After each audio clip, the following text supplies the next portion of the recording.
نحمدہ ونصلی علی رسولہ الکریم اما بعد۔ محترم ناظرین، آج شواف حضرات جو رفع یدین کرتے ہیں اور غیر مقلدین حضرات جو رفع یدین کرتے ہیں، ان دونوں کے درمیان کیا فرق ہے اس کی وضاحت کروں گا، اور ساتھ ساتھ یہ بھی بتاؤں گا کہ سنت اور حدیث میں کیا فرق ہے، سنت کسے کہا جاتا ہے اور حدیث کسے کہا جاتا ہے۔ غیر مقلدین کی طرف سے ایک اعتراض ہوتا ہے حنفیوں پر کہ شواف حضرات جو رفع یدین کرتے ہیں اس پر حنفیوں کو کوئی اعتراض نہیں ہوتا، لیکن غیر مقلدین جو رفع یدین کرتے ہیں اس پر اعتراض کیوں ہوتا ہے؟ دیکھو، حنفیوں کی طرف سے یہ جواب دیا جاتا ہے، غیر مقلدین جو رفع یدین کرتے ہیں وہ کسی حجت اور دلیل کے تحت نہیں کرتے، بلکہ وہ اپنی طرف سے حدیث کو سامنے رکھتے ہوئے حدیث سے جو سمجھ میں آتا ہے وہ اس پر عمل کرتے ہیں، اور شواف حضرات جو رفع یدین کرتے ہیں وہ باقاعدہ دلیل اور حجت کے تحت حضرت امام شافعی رحمۃ اللہ علیہ کے قول کو سامنے رکھتے ہوئے ان کی تقلید کرتے ہوئے اور اس کے قول پر بھروسہ اور اعتماد کرتے ہوئے شواف حضرات رفع یدین کرتے ہیں۔ اب سوال یہ ہوتا ہے، کیا امام شافعی رحمۃ اللہ علیہ کے قول پر اعتماد کرنا اور بھروسہ کرنا کیوں ضروری ہے؟ ہاں، یہ اس لیے ضروری ہے چونکہ امام شافعی رحمۃ اللہ علیہ اور اسی طرح حضرت امام اعظم ابو حنیفہ رحمۃ اللہ علیہ، امام مالک رحمۃ اللہ علیہ اور اسی طرح امام احمد بن حنبل رحمۃ اللہ علیہ، ان اماموں پر بھروسہ رکھنا اور اعتماد کرنا امت پر کیوں ضروری ہے؟ بھائی، ان لوگوں پر اعتماد رکھنا اس لیے ضروری ہے کہ یہ لوگ مجتہد تھے، یعنی یہ شریعت کے ماہر تھے اور شریعت کے احکامات کو سمجھنے میں یہ اتنے ماہر ہو گئے تھے کہ ان جیسا کوئی مد مقابل نہیں تھا، اس لیے ان حضرات پر اعتماد رکھنا اور بھروسہ کرنا ضروری ہے۔ اور چونکہ یہ لوگ بااعتماد تھے، اس لیے ان کے قول پر عمل کرنا ایسا ہے جیسے شریعت مطہرہ کے احکامات پر ہو بہو 100% عمل کرنا، اور ایسا ہی ہے جیسا نبی علیہ السلام کی اطاعت کرنا، صحابہ کرام کی اطاعت کرنا، اور ظاہر بات ہے صحابہ کرام کی اطاعت کرنا اور نبی کی اطاعت کرنا یہ گویا کہ اللہ تعالیٰ کے حکم کو ماننا اور اللہ تعالیٰ کی اطاعت کرنا ہوتا ہے۔ اور غیر مقلدین حضرات چونکہ یہ اپنے رائے پر عمل کرتے ہیں، اپنے آپ کو مجتہد سمجھتے ہیں، کسی امام کی تقلید نہیں کرتے، حدیث کو سمجھنے والے ہوتے ہیں، اسی لیے ان کے باتوں پر بھروسہ کرنا اور اعتماد کرنا یہ بہت مشکل ہوتا ہے، اس لیے حنفیوں کی طرف سے غیر مقلدین پر اعتراض ہوتا ہے۔ دوسری بات، ایک مثال سے وضاحت کرتا چلوں کہ ان لوگوں پر اعتماد کیوں ضروری ہے اماموں پر۔ وضاحت یہ ہے کہ جس طرح ایک طبیب ہوتا ہے، ایک ڈاکٹر ہوتا ہے، تو ڈاکٹر مریض کو چیک کرتا ہے، اس کو دوائی دیتا ہے، چنانچہ وہ مریض ٹھیک ٹھاک ہو جاتا ہے، تندرست ہوتا ہے، صحیح سالم ہو جاتا ہے۔ لیکن یہ بھی نہیں ہے کہ وہ ڈاکٹر اس پر اعتماد کرتے ہوئے کوئی مریض ایسا بھی ہوتا ہے کہ اس کی جو دوائی ہے وہ ناکام وہ دوائی اثر نہیں کرتی، جس کی وجہ سے مریض اور بیمار ہو جاتا ہے یا وہ دنیا سے ہی چلا جاتا ہے۔ تو اس میں قصور کس کا ہوتا ہے؟ اس میں قصور ڈاکٹر کا نہیں ہوتا، بلکہ اس سے اچانک کوئی غلطی ہو گئی ہے تو اس غلطی کی وجہ سے اس ڈاکٹر کو ہم غلط نہیں کہہ سکتے،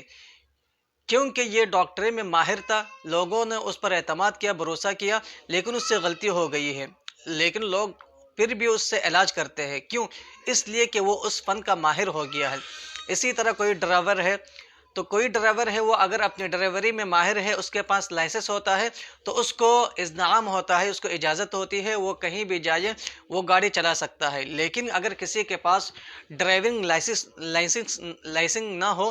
تو پولیس اس کو اجازت نہیں دیتی، اس کو روک لیتی ہے، اس کو گاڑی چلانے کی اجازت نہیں دیتی۔ تو ٹھیک اسی طرح یہ جو فقہاء کرام ہیں، مجتہدین ہیں، یہ شریعت کے ماہر ہوتے ہیں، ان پر بھروسہ کیا جاتا ہے، لیکن حنفی حضرات یہ نہیں کہتے کہ یہ جو فقہاء کرام ہیں، محدثین ہیں اور جو امام حضرات ہیں یہ بالکل معصوم ہے۔ معصوم یہ نہیں ہوتے ہیں، غلطی ان سے بھی ہو جاتی ہے، لیکن چونکہ یہ ماہر ہوتے ہیں اس لیے ان کے قول پر اعتماد رکھنا اور ان کے قول پر بھروسہ کرنا یہ امت پر واجب کا درجہ رکھتا ہے۔ بہرحال اعتراض اسی لیے ہوتا ہے کہ یہ شواف حضرات حدیث کو سامنے رکھتے ہوئے، امام کی قول کو حجت سمجھتے ہوئے، دلیل سمجھتے ہوئے رفع یدین کرتے ہیں، اور باقی جو غیر مقلدین حضرات ہیں وہ کسی حجت اور دلیل کے تحت عمل نہیں کرتے، بلکہ ان کو جو سمجھ میں آتا ہے اس کو سامنے رکھ کر وہ عمل کرتے ہیں، اس لیے ان پر اعتراض ہوتا ہے۔ کیوں؟ اس لیے کہ رفع یدین کی جو حدیث ہے وہ رفع یدین کرنے کی بھی حدیث ہے اور ترک رفع یدین پر بھی حدیث ہے۔ چنانچہ شوافی حضرات جو رفع یدین کرنے کی جو حدیث ہے اس کو لیتے ہیں، اس کو راجح سمجھتے ہیں، اور جو ترک رفع یدین کی حدیث ہے اس کو مرجوح سمجھتے ہیں۔ حنفی حضرات جو ہے وہ جو ترک رفع یدین والی حدیث ہے اس کو راجح سمجھتے ہیں، اور جو رفع یدین والی حدیث ہے اس کو مرجوح سمجھتے ہیں، اسی لیے حنفی حضرات رفع یدین نہیں کرتے۔ بہرحال اب یہاں آئیے، ایک چیز ہے سنت اور ایک چیز ہے حدیث۔ اب سنت کسے کہتے ہیں اور حدیث کسے کہتے ہیں؟ دیکھیے، سنت اس حدیث کو کہا جاتا ہے جس کے ساتھ عملی تواتر ہو، اور حدیث اس کو کہا جاتا ہے جس کے ساتھ عملی تواتر نہ ہو۔ ایک مثال سے وضاحت کرتا ہوں کہ نبی علیہ السلام جب وضو فرمایا کرتے تھے تو ہر وضو کے ساتھ کلی فرمایا کرتے تھے، تو یہ عملی تواتر ہے، چنانچہ اس کو ہم سنت کہہ سکتے ہیں، اس کو ہم حدیث بھی کہہ سکتے ہیں اور سنت بھی کہہ سکتے ہیں۔ لیکن عملی تواتر نہ ہو اس کو ہم حدیث تو کہہ سکیں گے لیکن اس کو ہم سنت نہیں کہہ سکیں گے۔ اب یہاں دیکھیے، بہت سارے حضرات حدیث کا رٹ لگاتے ہیں کہ ہم حدیث پر عمل کرنے والے ہیں۔ بھائی، صرف حدیث کا رٹ لگانے سے نہیں ہوتا، حدیث کو سمجھنا بھی ضروری ہوتا ہے، اور یہ سمجھانے والے یہ مجتہدین ہوتے ہیں۔ اپنی طرف سے سمجھنا یہ ہلاکت سے خالی نہیں ہوتا، اس لیے کہ اگر آپ کے پاس لائسنس نہ ہو، آپ کو اچھی ڈرائیونگ نہ آتی ہو، یقیناً آپ سے ایکسیڈنٹ ہونے کا خطرہ ہے۔ اسی طرح آپ ڈاکٹر نہیں ہے، لیکن اگر آپ نے مریضوں کا علاج کرنا شروع کر دیا تو بہت سارے مریض وہ آپ کی وجہ سے قبرستان بھر سکتے ہیں مریضوں سے۔ تو یہاں بھی اسی طرح ہے کہ اگر آپ نے شریعت کو خود سمجھنے کی کوشش کی ہے تو یہ بھی گمراہی سے خالی نہیں ہے، اور شریعت مطہرہ یہ بغیر تدریس کے، بغیر استاد کے سیکھنا مشکل ہے۔ اسی لیے کہ اللہ تعالیٰ نے نبی علیہ السلام کو معلم بنا کر بھیجا ہے۔ نبی علیہ السلام کا یہی 3 کام تھا، یعلمہم الکتاب والحکمہ ویزکیہم، کہ اللہ تعالیٰ نے نبی علیہ السلام کو امت کے لیے معلم بنا کر بھیجا ہے تاکہ امت کو کتاب سکھائے، حکمت سکھائے اور تزکیہ نفس کرے۔ تو چنانچہ صحابہ کرام نے نبی علیہ السلام سے سیکھا ہے،